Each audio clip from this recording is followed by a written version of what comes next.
Sveiki visi, aš esu Ernestas, aš dirbu statybų sektoriuje, tačiau ne visai namų statybos, namų apdailos ir įrengimo sektoriuje. Tad ši informacija bus pateikiama ne kaip profesionali medžiaga, o tiesiog rekomendacinio pobūdžio. Šiame video kalbėsiu apie tai, kaip mes betonavome polius, kokios buvo klaidos ir ką galėčiau patarti kitiems žmonėms prieš betonuojant polius. Taigi važiuojame. Darbus pradėjome trise. Tiek reikėtų žmonių gręžiant polius CFA metodu. Kodėl CFA? Geologai atvažiavo, paėmė mėginius, ištyrė grunto stiprį, kitas charakteristikas, tada jie persintė dokumentus man, aš nusinčiau konstruktoriui. Konstruktorius įvertino, koks tai yra gruntas, paskaičiavo polių gylį, taip pat nustatė, kad gruntas yra birus, pas mane yra smėlis žvyras priemaišomis, tai pasakė, jog teks gręžti CFA metodu, nes kitu atveju gręžiant įprastu būdu su bobketu, išgręžus skylę, gruntas galėtų užvirsti, gręžtum vėl užvirstų ir jeigu palytų, būtų ganėtinai tikrai sudėtinga padaryti arba iš vis neįmanoma. Taigi paprastas būdas būtų tinkamas, nebent kai gruntas yra priemolis arba molis. Kol laukiame, kol atvažiuos CFA gręžimo mašina ir betono siurblys, susinešėme visus karkasus prie polių gręžimo vietų tam, kad nereikėtų vėliau lakstyti ir gaišti laiko nešiojant karkasus.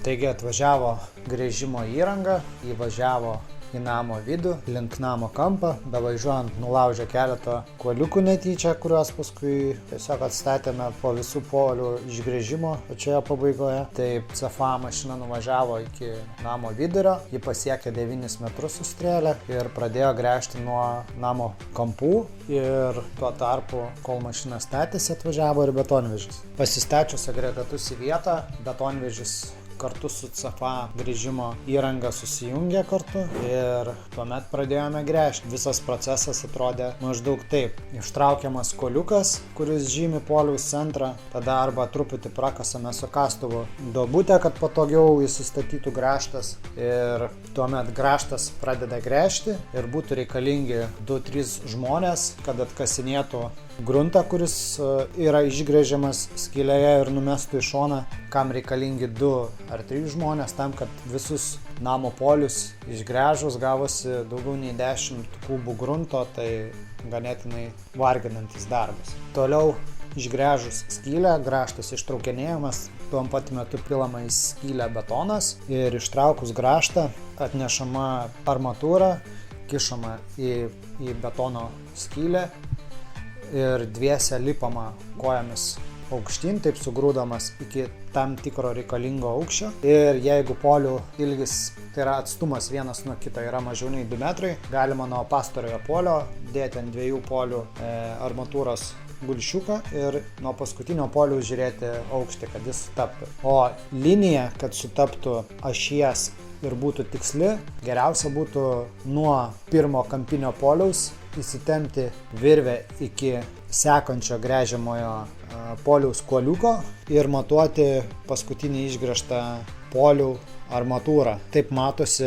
linija ir per tą liniją galima atreguliuoti tiksliai centrą. Ką rekomenduočiau, tai iš karto susimatuoti armatūrų aukščius, nes aukštyn žemyn po 15 minučių ar po 20 jau ganėtinai sudėtinga pakelti ar nuleisti. Iš šonus dar galima pastumdyti, bet pakelti ar nuleisti yra ganėtinai sudėtinga. Jeigu jau praeis pusvalandis, pavyzdys, žmonės tiesiog įsigręš visus polius ir tik vėliau eis reguliuoti, tai bus jau neįmanoma, reikės pjaustyti. Taip pat dar pastabos.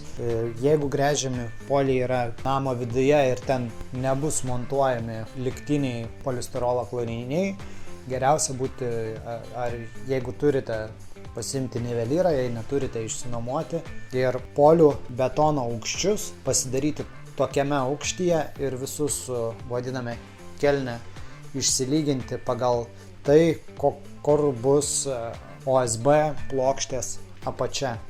Taip galėsite suguldyti visas OSB plokštės, jas atsipjausite lygiai, jas susiguldysite ir visi klojiniai gulės lygiai. Aš to nepadariau, tai buvo ganėtinai sudėtinga, reikėjo plokštės vieną aukščiau, kitą žemiau, vėliau iš vidaus vinukus kalti ir buvo ženkliai sudėtingiau nei galėjo būti. Mačiau paskui, kaip profesionaliai betonavo kaimyno namą, tai pasišnekėjau, jie sakė, kad geriausia polių apačias visas išsilyginti lygiai. Jeigu jums patiko šis video, paspauskite like, parašykite komentarą, galite taip pat užprenumeruoti kanalą, tai pažinosiu, kad ši informacija buvo naudinga ir kad man verta kurti toliau. Taigi, iki kitų kartų.